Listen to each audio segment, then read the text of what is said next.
자, 여러분, 우리 지난 시간에 조형 요소에 대해서 배웠죠? 오늘은 조형 원리에 대해서 한번 배워보도록 하겠습니다. 자, 시작해 볼까요? 자, 조형 요소는 알겠는데 그럼 조형 원리는 무엇일까요? 조형 요소를 이용하여 우리 지난 시간에 배웠죠? 점, 선, 면, 색, 명암, 양감 이런 것들을 말하죠. 조형 요소를 이용하여 아름다움을 느끼게 하는 원리이다. 조형 원리의 정의라고 할 수 있어요. 자, 우리 왼쪽과 오른쪽을 한번 비교를 해봅시다. 왼쪽 같은 경우에는 어때요? 점, 선, 면 이런 조형 요소들을 가지고 이것들을 조합을 시키는 거예요. 그래서 작품으로 봤을 때 이거를 조형 원리로서 하나의 작품을 구성하는 거예요. 자, 그렇다면은 조형 요소로만 사용해도 되겠죠. 우리 지난 시간에 예를 들어서 점만 사용되는 작품도 있었죠. 그럼 어때요? 불빛을 이용해서 점으로 사람 형태를 만든다거나 이렇게 조형 요소만 사용되는 경우도 있지만 조형 원리라는 조형 요소들을 좀 더 하나씩 접목시켜서 만든 원리를 가지고 작품을 보통 미술에서는 만들어냅니다. 그래서 조형 요소와 원리를 아는 것이 가장 미술에서 어떻게 보면 기초라고 할 수 있어요. 자, 이렇게 중요한 조형 원리에 대해서 우리 한 번 더 알아보도록 합시다. 자, 조형 원리에는 통일이라는 원리가 있어요. 자, 통일이란 규칙과 질서를 통해 시각적으로 정돈된 느낌을 갖게 하는 것. 자, 일단 통일이란 단어가 낯설진 않죠. 우리 남과 북이 통일을 해야 한다. 이럴 때 쓰는 통일이란 단어가 사용되죠.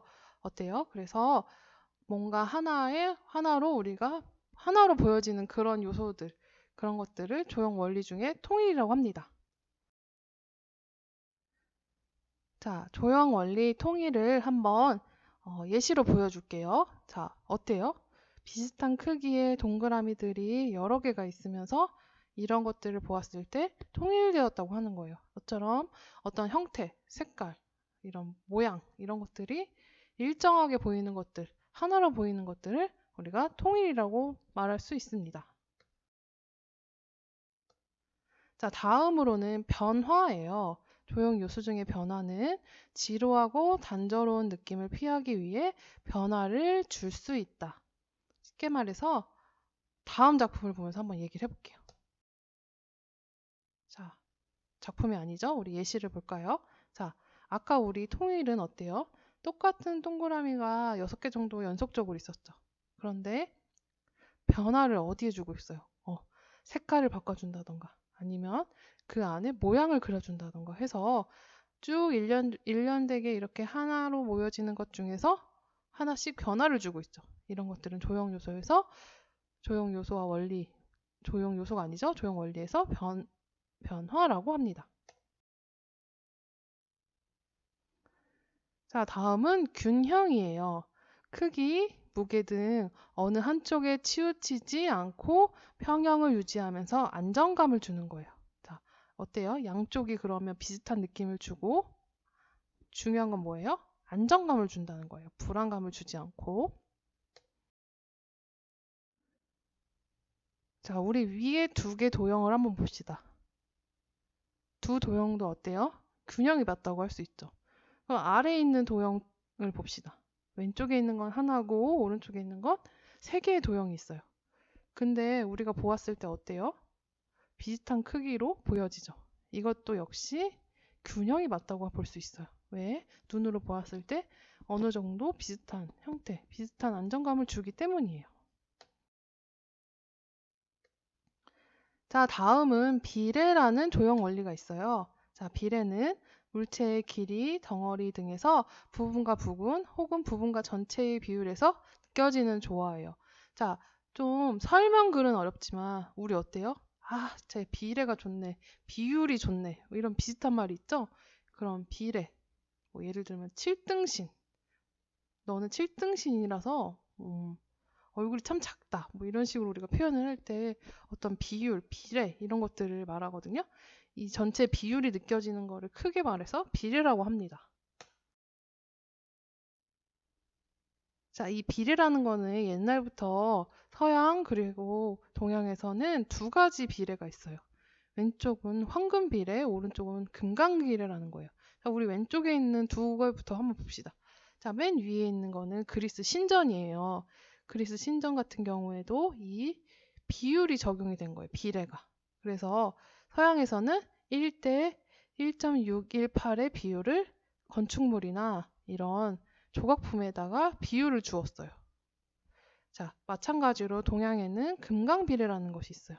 금강비례는 1대 1.414라는 비율로 비율에 맞춰서 이거를 금강비례라고 해서 우리나라의 부석사 무량수전이라는 건물인데요. 이 건물에도 이 비율이 적용되었습니다. 어때요? 사람들이 안정적이고 그리고 선호하는 어떤 일정한 비례가 있겠죠. 이게 점점 축적이 되면서 하나의 법칙이 된 거예요. 그거를 서양에서는 황금비례라고 하고 동양에서는 금강비례라고 합니다. 자, 다음 조형 원리는 강조입니다. 강조란 단조로움을 깨고 관심의 초점이 되도록 형태, 색채, 위치, 크기 등을 조절하여서 표현하는 것이라고 할 수 있어요. 자, 다음 도형을 보면서 또 얘기해 볼게요. 자, 어때요? 왼쪽에 분홍색 부분을 보면은 강조가 되었다고 할 수 있겠죠. 일정한 어떤 사물 동그라미들이 있는데 내가 앞에 두 개를 강조하고 싶어. 그러면 우리가 예를 들어서 필기할 때 생각해 보면 줄을 치거나 별표를 칠 수도 있죠. 또는 어때요? 그 주변을 색깔을 칠할 수도 있겠죠. 이렇게 멀리서 보았을 때 딱 시선을 딱 끌면서 아, 여기를 강조했구나 라고 느껴지는 이거를 조형 원리 중에 하나라고 볼 수 있습니다. 다음은 대비라는 조형 원리입니다. 대비란 형태나 색채 등의 조형 요소가 서로 반대되는 요소와 같이 있을 때 느껴지는 효과. 여기서 강조할 점은 반대되는 요소라는 거예요. 자, 그래서 강조하려는 조형 요소와 상반되는 형태나 색을 나란히 배치한다는 거예요. 자, 여기서도 어때요? 상반된다. 반대라는 뜻이죠. 자, 대비를 한번 또 예시를 보면서 한번 봅시다. 자, 여러분 눈앞에는 동그라미 회색이 두 가지가 있습니다. 자, 어떤 동그라미가 더 밝아 보이나요? 어떤 회색 동그라미 중 어떤 게 더 밝아 보이나요? 그렇죠. 오른쪽에 있는 동그라미가 좀 더 밝아 보이죠. 자, 그런데 이 두 동그라미는 같은 회색이에요. 자, 같은 회색임에도 불구하고 배경이 한쪽은 검정색, 한쪽은 흰색이죠. 그 배경에 따라서 대비가 더 돼 보이는 거예요. 자, 이거를 명도 대비라고 해요. 자, 명도가 지난 시간에 우리 배웠던 요소인데, 밝음과 어둠이죠. 자, 검정색 때문에 배경이 검정색이기 때문에 회색 동그라미가 더 밝아 보여요. 왼쪽은 배경이 흰색이기 때문에 회색 동그라미가 좀 더 어두워 보여요. 자, 이처럼 배경의 영향을 받아서 주변의 영향을 받아서 똑같은 사물이 달라 보이는 걸 대비라고 하고요. 상반돼 보이고 반대라고 했죠. 그 중에서도 지금 보고 있는 이 사진은 명도 대비라고 합니다. 자, 다음은 동세예요. 자, 동세란 인물이나 동물의 자세, 움직임에 의한 운동감이고 방향감으로 작품에 활기를 주고 생동감을 느끼게 한다. 자, 동세는 쉽게 말해서 움직임, 그리고 뭔가 이렇게 꿈틀꿈틀대는 그런 느낌들을 동세라고 표현을 해요. 자, 가만히 정적으로 있는 것보다 뭔가 움직임이 있으면 당연히 활기차고 생동감을 주겠죠? 자, 그런 것들은 어떻게 표현되는지 한번 봅시다. 자, 이 작품은 우리 교과서에 있는 작품이에요. 자, 지금 이 작품은 동세가 조형 원리 동세가 표현되었다라고 말할 수 있어요. 어때요? 벅찬 출근이라는 제목을 가지고 있죠. 구본주 작가의 벅찬 출근이라는 작품인데요. 이 사람이 가만히 서 있고 가만히 누워 있거나 가만히 앉아 있으면 동세가 느껴진다고 표현할 수 없어요. 그런데 어때요? 진짜로 출근하는 것처럼 팔다리를 쭉 뻗어서 걸어가는 듯한 모습이죠. 이렇게 이 조각 작품에서 그런 동세가 잘 표현되었다. 조형 원리가 동세가 돋보인다라고 말할 수 있어요. 다음 조형 원리는 율동입니다. 자, 율동은 반복되는 형이나 색의 움직임 속에서 느껴지는 리듬감이라고 합니다. 자, 율동이란 말은 어때요? 우리 어렸을 때 이런 합창이나 뭐 사계 같은 데서 율동을 춘다고 하면 어때요? 뭔가 춤을 추거나 몸이 들썩들썩 있는 그런 느낌이죠. 이런 것들이 그림에서 표현되는 걸 조형 원리 율동이라고 합니다. 자, 어때요? 뭔가 꿈틀꿈틀 되는 느낌이 느껴지나요? 뭔가 이렇게 아래에서 위로 꾸물꾸물 움직이는 그런 율동감이 느껴지죠. 이런 거를 조형 원리 중에 율동이라고 합니다.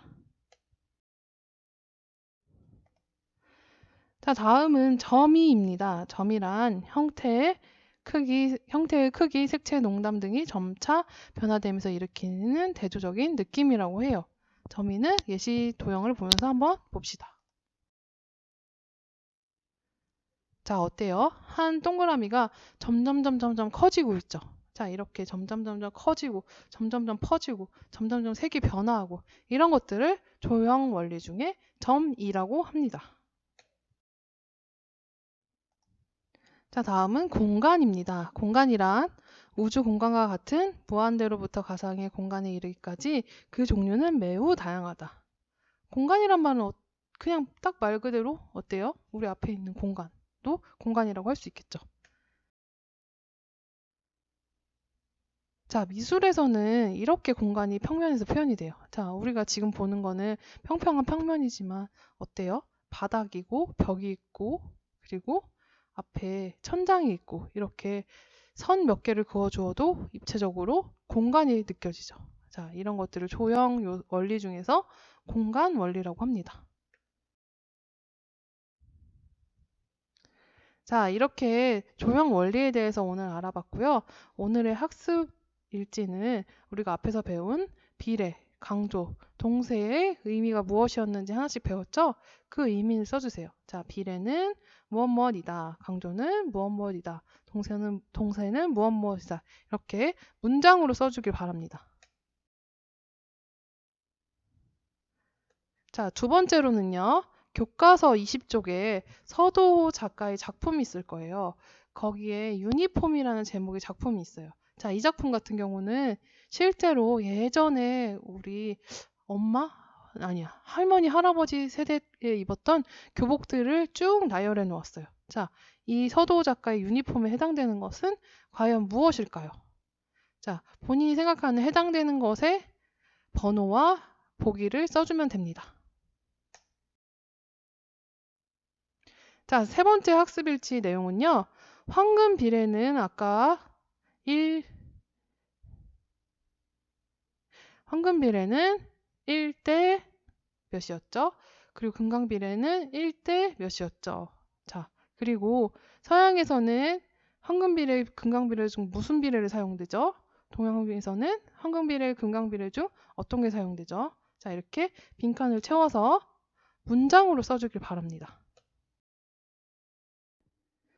자, 이렇게 지금까지 교과서 위주의 작품과 그리고 도형을 통해서 그 조형 원리에 대해서 한번 오늘 알아봤어요. 자, 오늘 수업은 여기까지입니다. 수고하셨습니다.